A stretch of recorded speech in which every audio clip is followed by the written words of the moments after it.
I'll feed anybody, but I'm not for everybody. My name is Chef Derek Green, and I find people that have turned their life's experiences into ingredients they use to feed others. We're redefining soul food. These people have turned their adversities into their advantages. This is the Sauce of Life show, and let's go. Sherrie Sands, welcome to the Sauce of Life. Thank you. Thank you for having me. So, the Sauce of Life is about people that have taken their life's experiences and turned those into ingredients that they now use to feed others. It is truly about the soul food. What are the things that you've gone through in your life that you now help others with? And with that being said, let me remove my headphones and you clearly. Sherrie, Yeah, please. yeah, absolutely. So, Ambassadors for Christ is a faith. I'll start here. It's a faith and community based nonprofit organization that provides mentoring and counseling services, prevention and intervention programming for at risk. It started out with at risk children, and now we're youth and adults at this point. We've been around. We just celebrated 18 years on October 30th, and so we're super excited about that. But what really shaped Ambassadors for Christ into coming into existence was something I didn't even realize until later in life, which was my childhood. My mother, growing up, we were, definitely, again, faith based Christians, went to church all the time. And my mother was not only my Sunday school teacher, but she also she was over the youth department. And so she had a heavy influence on my passion for working with youth, and I didn't even realize that she had the same passion with working with youth. So we would put on stage plays and the choir and all of these things that happened. And as it happened later in life, I was that for my church after I moved to Houston. And so even in Pine Bluff, a lot of people don't know this, but I played the keys, and so was working with the youth choir, directing youth choirs. And in doing that, I realized that I had a platform with these youth to mentor them. They looked up to me. And so I was able to pour into their lives positivity and things like that. And so during that time, I was working as a chemist here in Houston. And I was a chemist for 12 years. And while that job did afford a good living for me and my family, it was not my passion. And so it wasn't, like I said, it wasn't until later in life that I really realized that this is my passion. And I remember just thinking, I I want to do more of this. And when it was time to stop or time to go to work or time to do something else, I didn't want to stop. And the youth uh who I worked with, they didn't want me to stop. And so I began to volunteer at this local. It was a behavioral. Um, it was a school for kids who had behavioral issues. Alternative school that was not far from the chemical plant that I was working at that particular time in South Houston, Pasadena, Texas. And Okay. so I would go there on my lunch break. I would just volunteer and say, "Hey, do you need somebody to come and mentor?" And of course, those schools like that, or just schools in general, are typically short staffed. And they're like, "Well, yeah, I'll just, here we need to do a background check. You sign up as a volunteer and you can come in." So I would go in on my lunch break and I said, I can mentor through music and the performing arts because that's what I knew. That's what I knew from church. And so I would go in and I would have my keyboard. I'd bring my keyboard in and we would sing or just do what we would talk. But it just provided a platform for those youth to be able to speak without being judged. It was a safe space for them. And so and I was able to get a lot out of them just by providing that positive platform for them to speak, not them just to listen to me, but to also for them to speak. And so that's pretty much where it began. And I would find myself rushing back to work, rushing back, sneaking back into the lab because I was running late. They didn't want me to leave. I didn't want to leave. And I said a prayer. It really became burdensome for me in the sense that this is really what I want to do. This is really what I love to do. And I asked myself the question that I asked my two older children some years ago as they were growing up. And I said, if money really didn't matter, what would you spend your time doing? And so that was it, hands down. Like, this is what I love to do. This is what I feel like I've been called to do. I love it. I do it when I'm tired. You know, it's the thing that keeps me up at night and it's the thing that wakes me up in the morning. So this is something that I love. And so I stepped out on faith over time. I wrote a plan out while working as a chemist. And little did I know that it would be Ambassadors for Christ at that particular time. But I wrote a plan out to mentor children and youth through music and the performing arts. And it has grown to so much more than that over the 18 years. But that's pretty much how we started. That is awesome. Stephen Covey has a eighth habit of highly effective people, which is to find your voice and help others find theirs. Yes. And you quite literally have done that, helping Yes. other people find their voice. And that's beautiful. So you have Ambassadors for Christ, but you mentioned that there's a lot more that you do or Yes. it has morphed. So please go into all of those things that it morphed into. Well, even just within Ambassadors for Christ, we have several programs running simultaneously together. So it's not just music and the performing arts. Although we've had we had a boys drill and step team, we've had our karate team, and that's just the girls singing. That's just girls and guys singing. That's just the music and performing arts part of it. But we also have programs. What I found out was that if you just go in and try to teach music and performing arts, a lot of times these kids, they don't have anything to sing about. They don't have anything, they don't feel a level of joy. They don't feel a level of worthiness.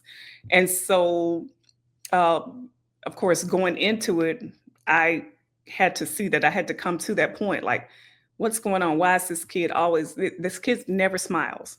This child never smiles. This child, there's always some issue, or this child is always so angry all the time. And so I believe that it was God that was leading me to really take a deep dive into what was the root cause of these issues. And so that stated, we were able to create programs, mentoring programs, counseling programs, again, the prevention and intervention program, teen pregnancy prevention programs, and proper parenting for those teen moms and dads who were already parents, counseling, family counseling, addressing the family dynamic. A lot of times these youth are coming to our program and they really have a poor family dynamic or no family dynamic at all, aging out of foster care. Um, Homelessness, that's a big issue. We started a runaway and homeless youth program where we have an amazing group of outreach workers who actually tend to go and canvass the areas to look for runaway and homeless youth. And so, and then now we have transitional living programs. Everything evolved based on a need. It started with one program in 2006, which was mentoring children of incarcerated parents. And we called those the silent victims because they would come and they would come to school or wherever they were coming, and they had this internal battle and this internal burden that they would carry with them, this internal baggage, and they didn't really know what to do with it. It's like if mom or dad go to prison, now my life has just drastically changed just all of a sudden. And I really don't understand what happened. I may or may not have seen the police officer come and pick up my mom and dad. And now I have this issue with the police officer because they took my mom and dad away. And so I hate the police officers. And so all of those things we had to really dig into before we could give them hope and show them what hope looked like and let them know that, where you start is not where you have to end up. There is a path for you wherever you are. And so just to give them an understanding of what their value really is and knowing their worth.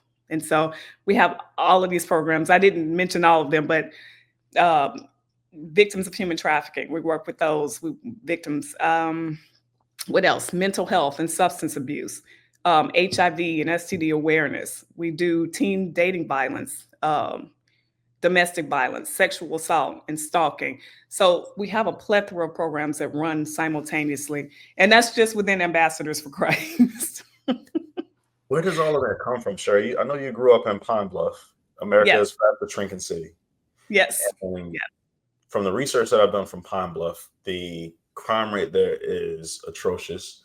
it The is. city looks dilapidated. There's so many areas where you can find problems, and yet you are one of those beacons of hope in Yeah. there. Where does that come from? Well, I certainly hope that I am a beacon of hope. That is definitely the goal. That is my life's calling.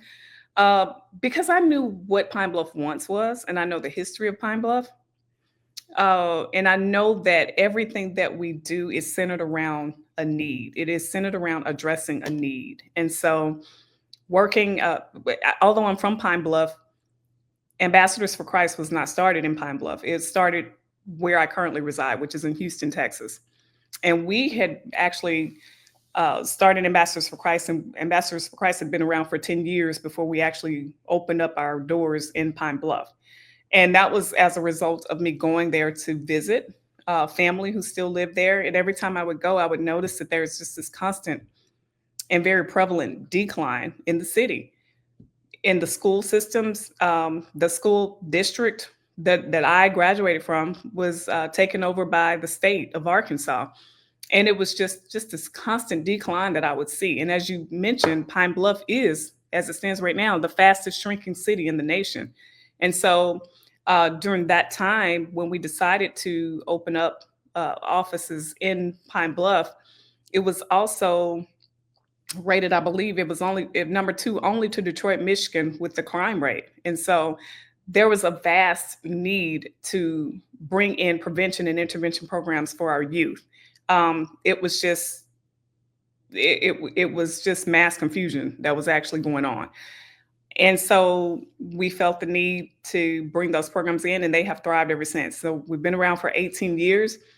We brought that in year 10, and we've been in Pine Bluff for 8 years now. And it actually, program wise, it has surpassed Houston, believe it or not. As big as Houston is, which is the fourth largest city, Pine Bluff has, with the programs and all of the, every single program that we have going on in Pine Bluff, it has surpassed Houston. So No, it's beautiful what you're doing, because if I recall the numbers, 85% of the kids in Pine Bluff don't read at a third grade level.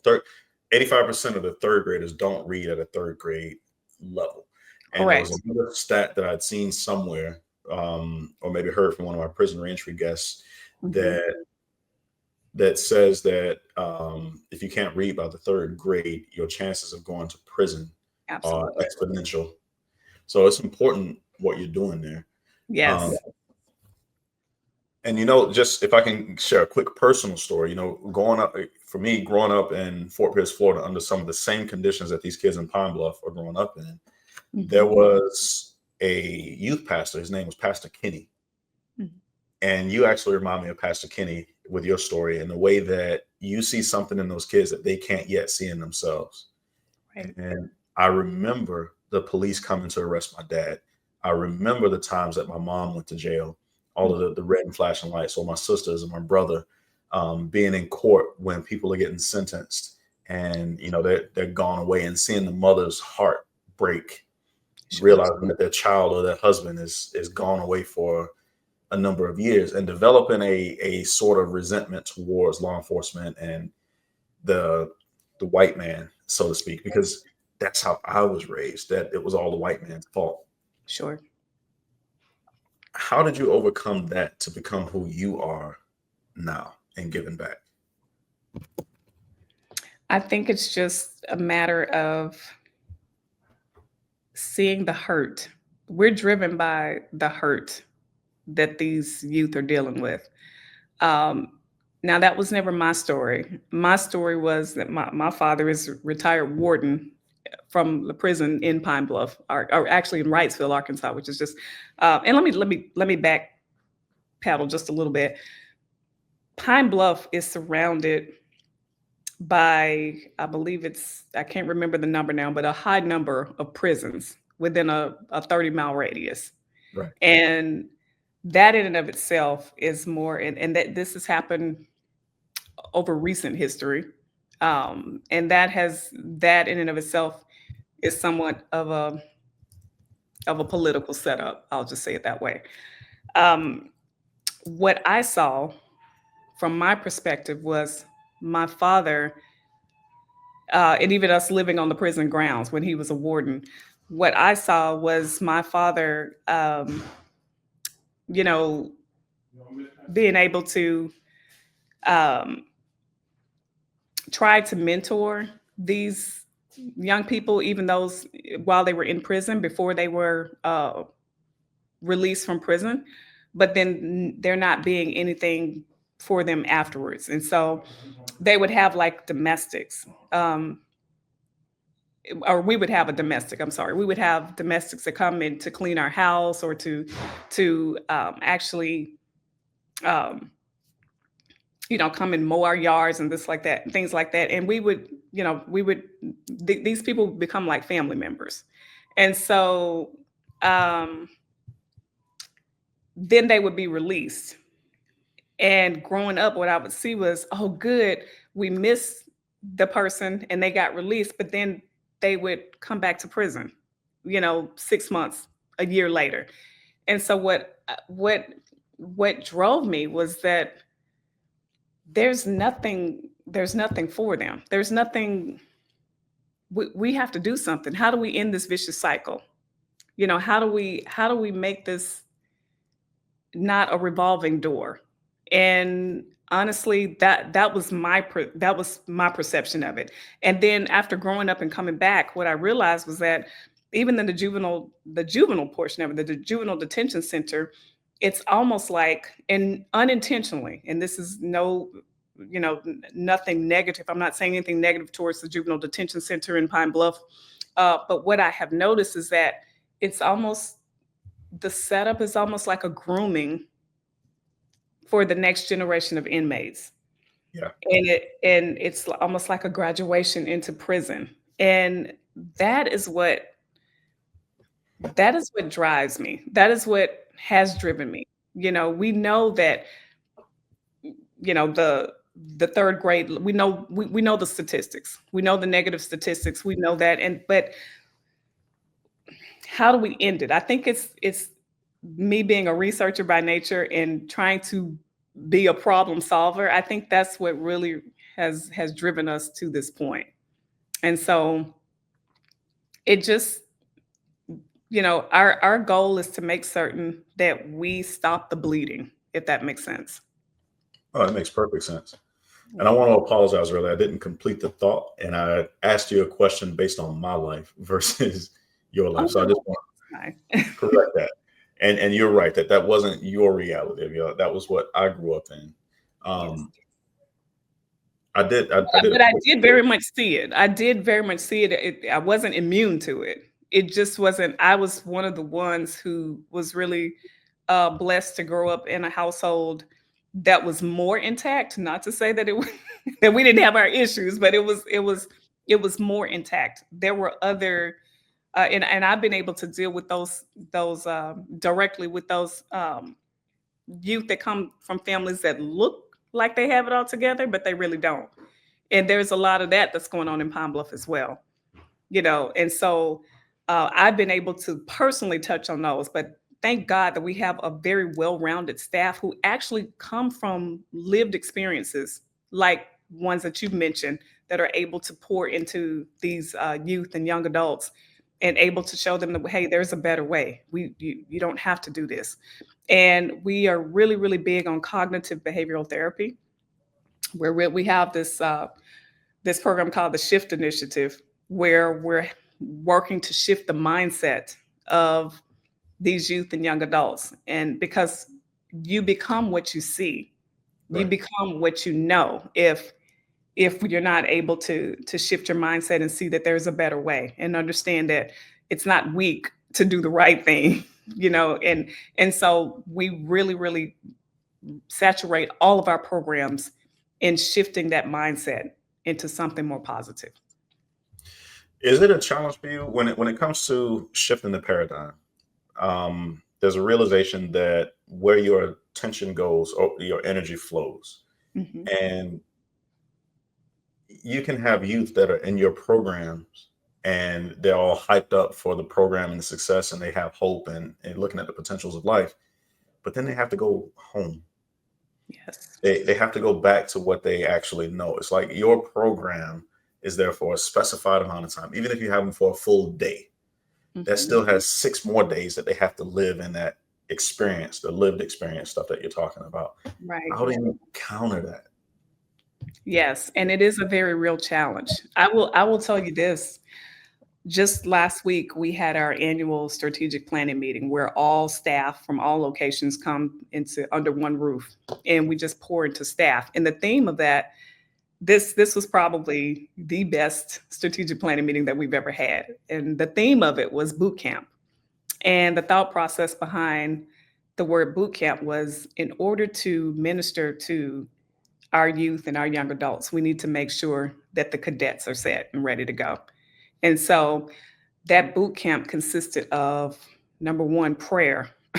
Number two, understanding the word of God, because we are, after all, we are ambassadors for Christ. And so we make no apologies. Unapologetically, we are ambassadors for Christ. And so everybody knows who we stand for and what we represent.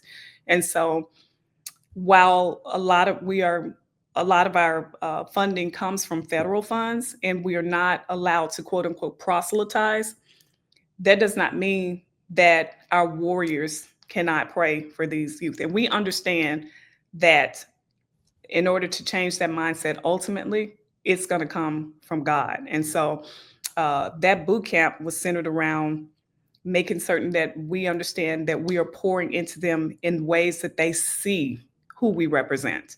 And so, because they do have to go back home and they do have to be, in that environment. They're only with us, even if they're with us every day for 1 hour a day, that's only five hours a week. And so our goal is to teach them how to deal with those conflicts and to teach them that conflicts actually will happen. But this is how you deal with it. If if mom is popping off, or that doesn't mean that you have to do it. We want to challenge you to be different. We want to challenge you to do it differently this time. We know what you've done and we know, but we want to challenge you to do it differently this time. And here's why. And so that's the approach that we take. And we've been quite successful. We've have some wonderful, wonderful success stories, and we intend and suspect that they will continue to grow and they will become more and more. And we're just super excited about our future. One of the things that impressed me most about you and your husband, listening to you guys talk, is that I've found so many people that um, preach about Christ, but it's like you guys are actually walking in the steps. You're doing as Christ did. Sure, And there's a big absolutely. difference in that. And the impact is much different. Even in this conversation for the audience, if you pay attention, you've only mentioned God or Christ a few times, Mhm. but listen at how many things and ways that you've mentioned of how you're actually impacting and changing people's lives. Yes. So you guys are walking in alignment, literally more than most other organizations that I've ever heard of. You're in the top 3 for me, just so you know. Thank you. And I'm proud of you guys. I'm incredibly proud of you guys. The way that you move and the lives that you're impacting as you go forward. What is your biggest dream when it comes to these lives that you're impacting? Like, what do you want to accomplish from this? I want them to be forever changed. I want them to be as I wear a lot of hats, and I tell people this all the time. I wear a lot of hats, and I have a lot of titles, but at my very core, and please, I hope no one takes this as being cliche-ish, but this is who I am, and this is what I truly mean. At my very core, I am a believer in Christ. And all of the great things that have happened to me, and even some of the bad things, because glory can come from bad things as well. And so growth comes from that as well. And so all of the things that have happened to me, I want more than anything for those youth and those young adults to experience that.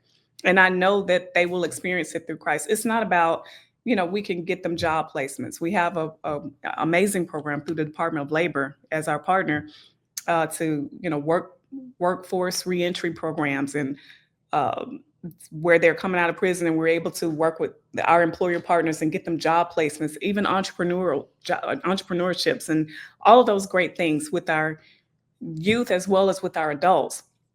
But at the end of the day, we want them to have a changed heart. We want them to be more inclined to, and that's only if they choose. We don't throw anything any religion on it, and we will serve anybody. And so we want to make certain that I want to make certain, and I think my staff wants to make certain that they have a changed heart, and that when they leave this place, that they are assured with where they're going to go and where they're going to spend eternity, because you can't take any of these things with you. We Right. want them to have an abundant life here. But ultimately, if we're not pointing them in the direction of Christ, then our work is in vain. And that's what I truly believe. And nothing wrong with that. You don't have to apologize for any of the stuff that comes out of your mouth on this show, because my audience will know, as Chef Derek here, I'll tell people I'll feed anybody, but I'm not for everybody. Correct. So you speak your truth, Mhm. and what people want to take, they can take, and what they don't, they can move on. Absolutely. Eat the chicken and leave the bones. See, you defy a logic or a reasoning that I've heard so many times. And even part of what I do in mentoring, I have this thing called pick a pigeon, where I'm telling people to focus, find one thing and focus on it. And yet you've defied that, because you are branched out in so many different areas and having impacts. And although they're all adjacent to each other, Mhm. you're still managing these multiple roles, as you say, these multiple hats that you're wearing. How did you develop that, and how do you continue to develop that effectively? That's the main thing. The most beautiful thing about you is you do this effectively. Well, thank you. Uh, it's it's truly centered around needs. We don't chase money. We don't chase fame. We don't chase any of those things. It's truly centered around the need. When we are providing services, and that's how we, honestly, that's how we grew. When we're providing services, remember I told you in 2006, we started out with one program, and that the other programs grew based on barriers that we found. For instance, mentoring children of incarcerated parents. Once we started mentoring those children of incarcerated parents, we noticed that a lot of these kids were living in poverty. A lot of these kids were homeless. A lot of these kids were in foster care, um, being shifted from one place to another. Especially if the mother went to prison, they go from having their own bedroom to having, living, with 4 or 5 people in one room, or even one bed, living with a grandmother, or running away. And so we were like, we need to do something about this. These kids, they're in our program one day and they do well for 30 days or 60 days. And then all of a sudden, we don't see them anymore, and then we contact the grandmother or whoever they're staying with at that particular time. It's because they ran away, because they just couldn't cope with what was going on. So we have branched out into, and I believe now it's 13 programs running simultaneously. We branched out generally, just honestly, just based on the need. So now let's do a street outreach program. Let's create a street outreach team that is specifically designated to going out and looking for these youth, whether it's on the streets, whether they're going to school just to get fed and have a roof over their shoulders, just for the majority of the day. But let's find this, and then let's open up a transitional living program. Let's open up a program where they go and have some type of shelter over them. Basic center program. Let's provide them some food. Let's All of it was centered around, these are the barriers that keep them from progressing in life in a positive way. And so now we're at 13 programs. A lot of the programs that we have in Houston, we have in Arkansas, in Pine Bluff. But as I said earlier, Pine Bluff has definitely exceeded Houston, and it's literally based on the need. It's literally based on the need. Houston is a larger city, so there are more programs here in Houston. However, there are pockets, and that's what we go for. We go for the pockets of those who are underserved, underprivileged, and we look for those, and then we create programs around the need. And that's really the sauce to what we do. No pun intended. No, it's amazing, and I can see that you're a chemist, because you're looking at taking all these various elements that are seemingly disconnected, and you're getting to the root cause. You're getting closer and closer to the root causes of these things, and you're blending all of this. You're creating your own sauce, as you Sure. said, in a way, by pulling out all of these different things, and that's just a beautiful thing. what are some of the challenges, some of your biggest challenges that you've had to this? And are there challenges within yourself? I know you keep talking about the organization, and the organization is awesome, but the organization seems to come from your heart, and then Yes. you drive this machine. So I want to learn more about your heart. What are some of the challenges that you've had, or some of the things that impact you, and Sure. how have you overcome those or dealt with them? Sure. Absolutely. And I some of the main challenge with me personally is the passion that I have and when people don't get it. When I fail and I feel like I failed to if I can't if they don't get it, it's because of I didn't say or do something to make them catch on to the vision. And so we are constantly trying to make certain that we are letting people know and letting them understand that listen, this is what this is. We have, I talked about this and I had to speak at a breakfast not too long ago and partnerships. But let me go back. Partnerships, making certain that people understand there's power in partnerships. And in Pine Bluff specifically, there's a different type of challenge than it is in Houston. Challenges nonetheless, but in Pine Bluff, the challenge is a little bit different. Number one, Pine Bluff is a very small town. And I grew up in Pine Bluff. It was larger then. As we said, it's the fastest shrinking city in the nation. And so there were more people there. But I grew up in Pine Bluff, but I've been away from Pine Bluff longer than I lived there. And so I'm considered an outsider. Mm. And coming back to Pine Bluff 10 years ago when we opened our door, no matter how much I said, hey, I'm from Pine Bluff, born and raised in Pine Bluff. I graduated from Pine Bluff, University of Arkansas, They're like, we don't know you. Like, who are you?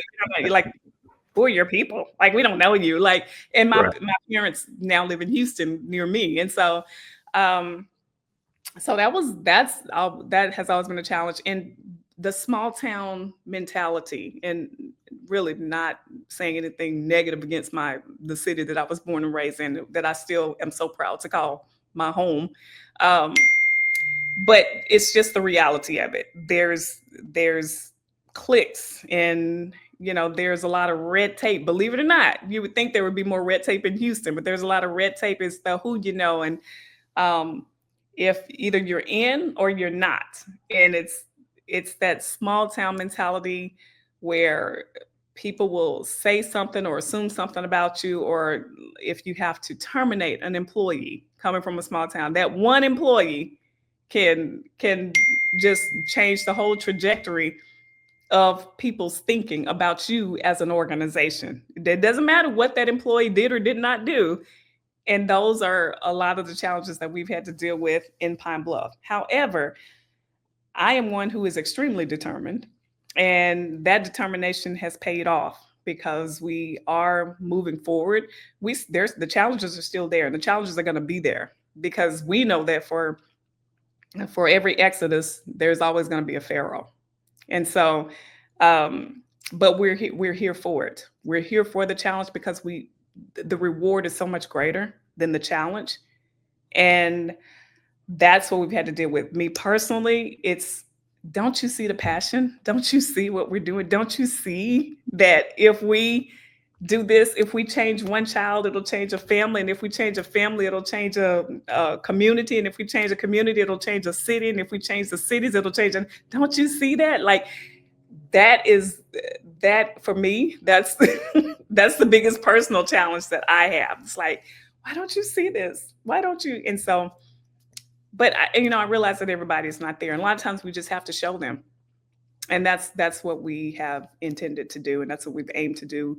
And while we've done so much great work and we have so many great success stories, we realize that our work is just really beginning. And so So you just mentioned one of the, I would argue, is the scariest C word.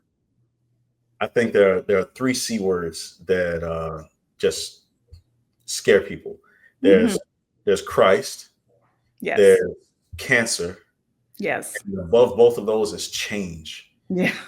All you kept saying was change. Well, if Yes. I change one person, it's going to change a family. And if I change the family, it's going to change the community. If it changes the community, it's going to change the city. If it changes the city, and he just kept going. It's just change, change, change, change, change. Right. And It's amazing that you point that out as your biggest struggle is that. And I'm wondering if you've ever looked at it and realized that there are people that may enjoy the familiarity and the comfort that resides in familiarity, and Yes, that you're running counter to that.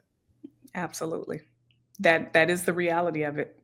That is absolutely the reality of it. People are afraid of change. People, their chaos becomes their norm. And coming in, no matter how much we tell them, no, that's not normal, this is normal, it's not normal to them. What they know, what they're familiar with is normal to them. And so we work to try to show them rather than tell them. We work to try to show them, listen, you can literally sleep with both eyes closed and actually get rest. You literally can do that. And so there are people who actually do that. And so I say that a little tongue in cheek, but that's the reality. People don't like change. I'm okay here. I'm okay with my boyfriend going in and out of jail. I'm okay with that. That's just the way of life for us. And you're right. We're swimming upstream. We're swimming upstream. But the more we do it, if, again, we start with our youth and changing that mindset, changing that mentality, shifting that mindset while working with those youth. And I didn't mention this. One of our programs is we opened up a whole clinical side because we realized that, and I can't remember, I think it was 2016 or 17 when we opened up our clinical side as far as licensed counseling and therapy, substance abuse, and things like that. Um, the reason we did that was because we realized that mentoring was just not going to be enough. A lot of these youth and adults, they had real traumas, have real traumas. And Right. mentoring is a great factor, we needed we needed to bring in some licensed people to come in and help us to combat that. And so we have licensed counselors with the mentors, with case management, and with those people, what we call peer recovery support specialists. All of that coupled, that all of that multidisciplinary component makes up that whole child or that whole adult or that whole family, because we work with families as well. And we try to combat it in every single way, and in order to help them to see that you may be criticized, you may be ridiculed by a family member or somebody who says, "Oh, you think you're better than us," or "Oh, why are you changing? Oh, now you're high on the horse." Whatever it is that they say, listen, we want to help you to get past that, because that ridicule will come. It's not if it Right. comes; it's when it comes. And when it comes, we need you to be strong enough to know how to deal with it. We want to help you to. We want to give you the tools to overcome that, and that's really the approach that we take. If you don't have the adults coming back to tell you what an amazing job you're doing, let me be one. As a recipient of services like yours, where people like I mentioned earlier, Pastor Kenny cared enough to do the things that you're talking about right now, to look at us throwaways. Today the new term is at risk or whatever. But Mhm. as a young kid growing up in Fort Pierce, Florida, the number of times that I got called white for Mhm. speaking proper, Yes, speaking to white people and stuff like this. It's just like, because I'm speaking English and I want to actually articulate my thoughts, that right. makes me different. Yes. Having organizations like yours, having people like you who can validate that young person who's struggling with the environment that's trying to shape them to go in a different way. Right. I just want to be that one to hand you your roses right now, to say, though you didn't mentor me personally, the services that you provide are absolutely necessary and critical to creating more people in the world like me. And Yes. as a kid of an incarcerated family member, my dad, who will die in prison now, um, not just my dad, my uncles, my aunts, I mean, brothers, sisters, Mhm. incarceration became the norm. Having a safe place to go to, even just to talk, you're talking about CBT, having that cognitive behavioral therapy, having people that you can rely on that helps Yeah. you process through some of that stuff is incredibly beneficial. So thank you for that. and thank you for being who you are. That's Yeah. that's how I wanted to say. I'm sorry that was long-winded, but that's what I wanted to say. Well, I appreciate that. Thank you. Although listen, I have to tell you, I have an amazing team. There is no way that I could do this. Yeah. I have an absolutely amazing team, and for that, I give God the glory because we he sends the people. He provides provision for his vision. This is his vision that was just given to me, and that I have such a strong passion to fulfill. And so it's a blessing to know what your calling is and what your life's work is here on earth. And so it's not and that's when you know, it's not about gain, fame or fortune it's not about that. Because quite honestly, we our staff doesn't get paid enough to do this, to do this type of work. It's about the fulfillment. When that one child comes back, or my husband and I recently, well, actually, she's a senior now.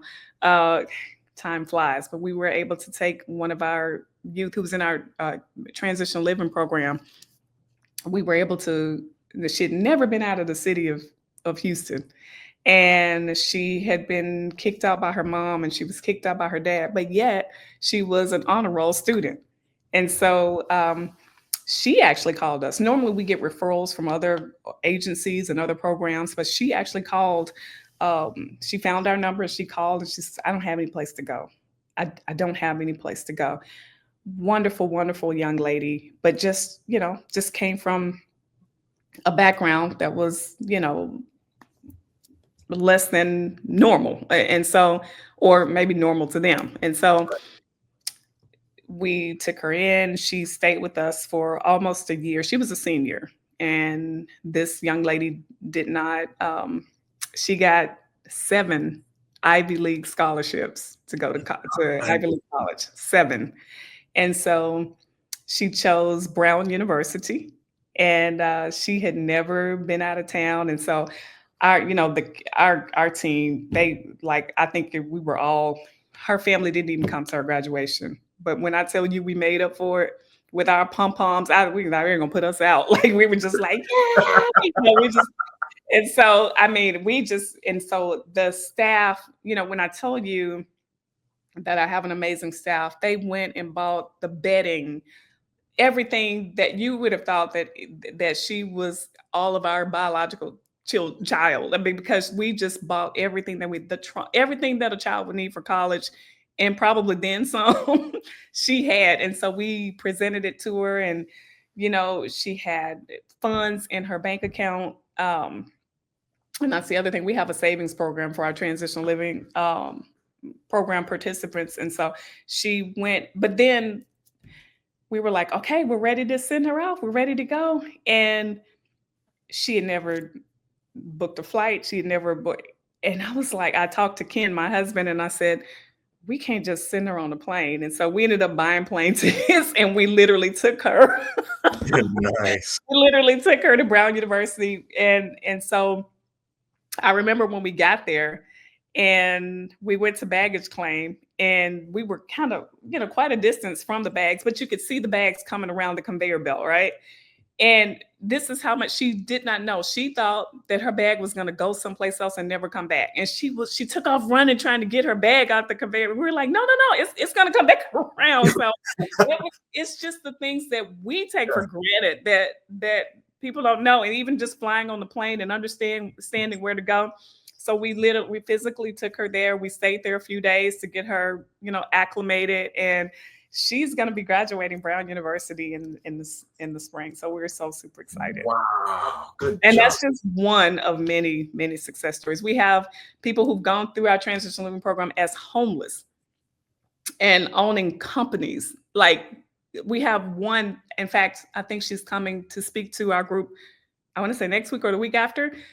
And she has a great company. We have one young man who has a box truck company with contract with Amazon. This is doing amazing jobs. And these are babies who were homeless and were without hope and just thought that the only way was a life of crime, or the only way was, I'm going to smoke my way because, the weed is calming me down. These are babies whose lives that we're changing. And so that's what fuels us. That's what keeps us going. and we absolutely love it. And no matter how hard it is, those success stories and knowing that it is possible, that will forever be our drive, forever. Sherry, it's a beautiful thing because as my mentor Tim Story says, you're one of those people that are walking in alignment with your assignment. And you mentioned that it's a blessing to find that purpose in life and to be able to go after it. And I know your story about being a chemist and sneaking out and going in the youth and all of this. And it's just a beautiful thing. And I hope that people that are listening to this can listen to some of these markers of success that you have. And yes, I agree with you that it takes a team. It does take a team. But look at what the team has to look at as an example of what you just said. Here's this young lady who's never left Houston. You don't want her to travel at the airport by herself. So you and Ken get tickets and y'all go escort her. Like, so anybody that's working underneath you has to look at the level of dedication and love that you show to each of your kids and realize, okay, I have to step my game up. So man, this has been awesome.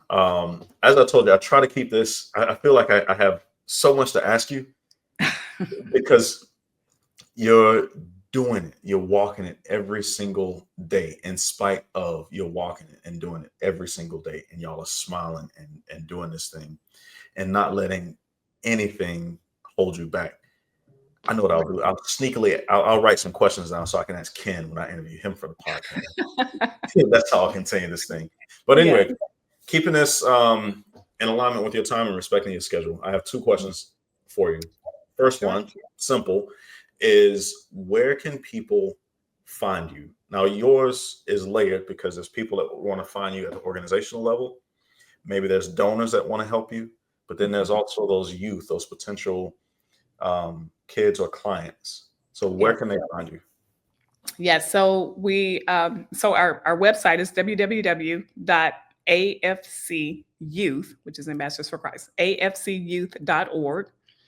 And our handles, all about all of those social media platforms, is AFCY Ministries, AFCY Ministries. And if they just want to give us a call, the old-fashioned way, that's fine too. And that number is 281-536-5475. If there 281 were a donor, oh, okay, go 5475. ahead. I'm sorry. Go ahead. Go ahead. No, no, no. Let me let you say that again because I cut you off. Yeah, absolutely. The phone number is 281-536-5475. And that's the way you can reach me as well. You will likely get my assistant, who will get you directly to me. And so we would love, love, love for you to any volunteers. We're always looking for volunteers. We are definitely hiring because we're growing, which is a good thing. And so, or if you just want to call to find out more information about us and who we are and what we're doing, we do plan to branch out. We had a very, very robust plan before COVID to branch out into other cities. And now we're at a place now where we're bringing that back. In fact, I just had a meeting this morning regarding that. So if we're not in your city, we plan to be a household name at some point, and so we will be coming to your city. I want to know how I can help you. Well, you know what? Three questions. Here's the 1.5. So, um, how can a person, an entity, help you in your dream or vision and becoming a nationwide, a recognizable brand or recognizable name? Sure. So we have adopted this model, this hybrid social enterprise structure. So for the last, I would say, 16 years, we were just a complete our business structure was nonprofit organization, and now we have moved more into a social enterprise. And the reason for that is twofold. Number one, so that we can help the youth and young adults have lived experience with working. Again, we have work-based reentry programs for both our juvenile detention youth who are coming back into society, as well as those citizens who are coming back home from prison. And so, and also other program participants as well who may not be in the juvenile system at all, or the system at all. But we have that social enterprise where we're building business structures, small businesses, and teaching our youth and young adults entrepreneurship. And so we are in the process of building a workforce. I'm sorry, a retail a retail training, a retail and training center in Pine Bluff. And so that's one way. The other way is the reason for the social enterprise structure is so that we can be self-sustaining. And so uh, we are about 93% federally funded. And I'm sure you know as well as I do, with that comes a lot of challenges. Grants are great when they're there. They're great when they're good, but when they go away, when administrations change, like we just saw last week, we're going to have a different administration. The administration's focus may not be our focus, or some of the programs may go away, and so we don't ever want to tell anybody no who we've been serving, or we don't ever want to shut the door on any of the great programs that we provide. And so if we can become more self-sustaining, and we have a very, very robust plan, but we're going to get there, our goal, but if we can be more self-sustaining, that is what will help us with our sustainability plan for all of our programs, and it will help us with growth. So for people out there who hear this podcast and you want to know what you can do, donate. Please donate to our program. And when you see our businesses that are coming to a place near you soon, but when you see our businesses, support them. Support them. We will have a subscription podcast, if you will, of the sort, that people can subscribe to. We don't have it just yet, but I will certainly give it to you as soon as it's up and going. But even if just donations to help us to continue this great work and to expand this great work in other areas. I will say this again with grants, and I know I'm probably going over, but with grants, our transition living program, for instance, it limits us. Whereas when we're self-funded and self-sustained, we don't have to deal with those limitations. In the transitional living program is right now it's for 18 to 22 years old. Now, if we get a 23-year-old or somebody who just turned 23 yesterday, with that particular grant, we couldn't serve them. So we have already started working to have those extra streams of income so that we can serve a broader community and a broader population of youth and adults. So that's just one of many examples as to why we have gone to the social enterprise structure to order to be self-sustaining. But we definitely need the donations. We definitely need volunteers to help us to carry this great work forward. Okay, beautiful. And then last question for you, Sherrie. Yes. If this were the last time that you and I spoke, or the only time that someone from my audience got to hear you speak, what is it that you would want us to walk away with? I would want you to walk away with getting to the heart of those who are in need, understanding that what you see, that hardcore surface, the lashing out, the anger, the withdrawal, the depression, those things that you see, it's always fueled by something. I taught my staff that on last week that for every storm, there are two parts. There's the wind and there's the water. The water is what you see. It's the anger, it's the frustration, it's the depression. But the wind is where the real fight is. And I would tell your community to look to the wind to resolve the problem, not the water. Wow, beautiful. Sherrie Sams, I appreciate your time. Thank you very much. Thank you. It's been a blessing. Thank you so much. I appreciate it.